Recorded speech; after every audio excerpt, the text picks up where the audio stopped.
Hey guys, how's it going? Welcome to my video. So, here's the situation right now with my car. I am parked right now. I am parked right now at a CVS, and my car's not starting. I don't know, man.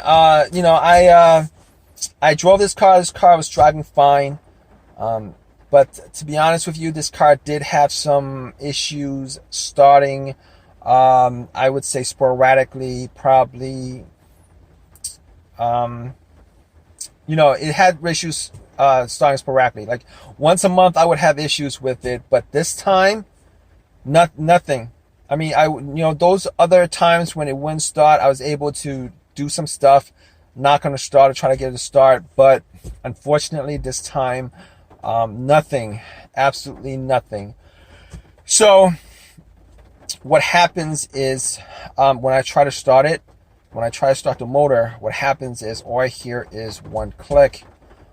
This car, I must have driven it 20 miles before I got to this spot. Was going to pick up something from CVS and just drive off, but unfortunately I'm in this situation where my car is not starting. So here's what I've done so far as trying to troubleshoot it.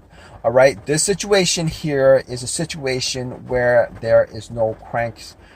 The car does not crank at all. All right, I'm hearing one click, no other noise. It's absolutely silent.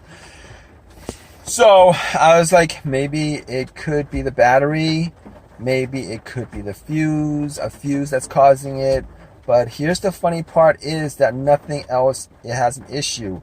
The dash lights work. The radio works. The fan blower motor works. Obviously, I'm not getting AC out of this car. Reason being, you got to have the car running for that to work. If it's not a hybrid, this car is not a hybrid. So that's the issue that I'm having right now. I got out and I did get two people to try to jump the car. All right. First time didn't work. I thought, well, maybe I'll try another car, see if I could jump it. Try to jump it, same thing happened. Click, click, silence. Every time I try to turn it on, click, click. So obviously at this point I have, I'm getting the feeling that, it's the starter that's the problem.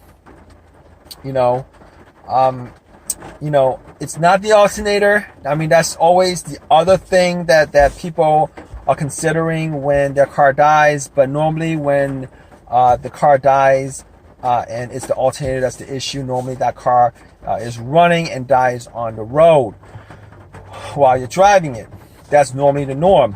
But unfortunately, it's not the case with this situation. My car was running fine. I parked it. It was running fine when I parked it. Got into the pharmacy. Spent about 10 minutes shopping. Got back into my car. Tried to start it. Nothing happened. So what I did was I tried to test out the headlights. See if the beams on the light was weak. It wasn't weak. It was a strong beam. I turned on my high beam. It's strong. Not a problem there. So second thing I did was I tried to check out my fuses. Funny thing is, I do have a fuse tester with me. I do keep a couple of things in my car just for these kinds of situation. I test out all the fuses. All the fuses works without a problem at all. So at that point, I'm pretty sure it's the starter, considering if a fuse goes out, there's a couple of things that would happen or could happen.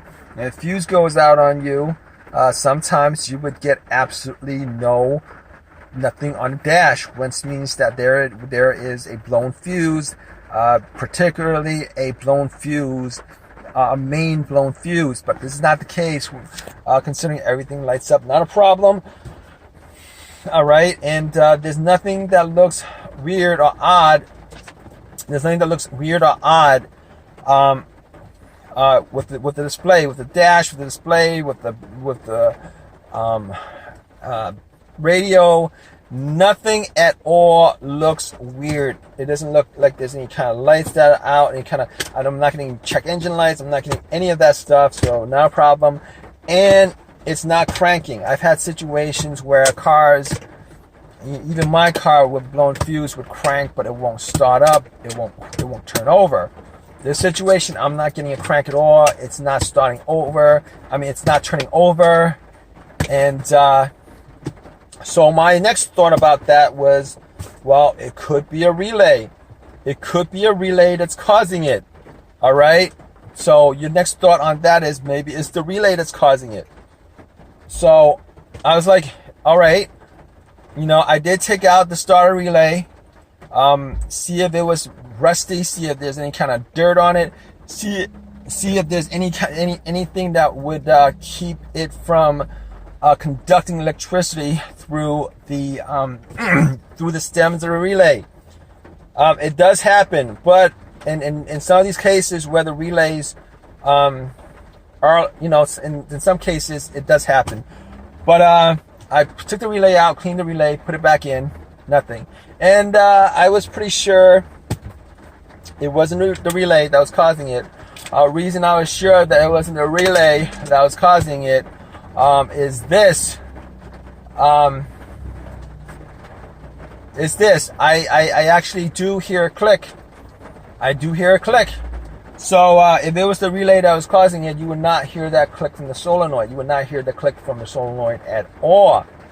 All right, if that's the case. So what happens is, all right, once you try to turn on your car, the electricity goes through the relay goes to the starter, and that would actually start up. Now, if I heard nothing, if I had no clicks whatsoever, no clicks, no sounds whatsoever, it might just be the relay that's causing it. It could be. Rare chance it's the relay that's causing it. But since I was hearing a click, that's actually the solenoid going off. All right. I didn't hear any kind of firing off of the solenoid, but it was at least a click. So I know the solenoid was at least clicking. So at that point, I knew that it probably was not the relay that was causing it. So what I did was, I went out the car and I tried to bump the starter. You guys don't know what that is. It's me, some starters are pretty, it's right there. Some starters are right there. Other starters, are in weird places. I did try to bump the starter and nothing happened. Try to bump the starter, nothing happened. All right, nothing happened whatsoever, and unfortunately, it didn't start up. And at that point, I knew it was the starter. And unfortunately, I gotta get my car towed. Gotta get my car towed and put that starter in. But I think, yeah, that's what I'm gonna do, guys. All right. All right, guys. So I did get it towed, and I did get the starter put in. So what do you guys think happened? It was the starter. It was the starter that went out on me. Unfortunate thing is, I bought that starter about a year ago. Probably put in I don't know, at most 25,000 miles on it, and it died out on me within a year. This is a starter I bought from, it's a remanufactured starter. I bought from an auto shop. It's a remanufactured starter. If you guys, I won't actually ever buy a remanufactured anything again, alternator starter, because my alternator that I have on my car, that's like the third alternator I went through within a year and a half. All right, the last two were alternators that I got from an auto parts place, and you know, both were warranted. Both were warranted and 1 year warranty. But here's the thing about it: regardless of whether there's a warranty on it, you guys still, if you're not doing yourself, even if you're doing yourself, you're gonna have to spend time doing it or pay somebody to do it, and that's the part that's expensive. All right, the part itself shouldn't go out on you within a year. Okay, these parts do, unfortunately. So the starter was a remanufactured, rebuilt starter. So I you know, had to go out, had to buy a starter from eBay. Fortunately, there was a junkyard that was selling it that was close to me. Got it, had it put in, and started up right away. I'm pretty sure this starter that I got, it's an OEM, originally from the manufacturer, and this is gonna work a lot better than the remanufactured, rebuilt starter that I got. You know, from now on, I'm not gonna buy rebuilt, refurbished, remanufactured starters. I'm not gonna do that. All right, it's not worth it. I mean, that's my personal thought on it. But regardless, if you guys have any comments, please leave me your comments in your comments section, and I would definitely get back to you if you got any questions or whatever. Please give me a thumbs up. Please subscribe. All right, guys.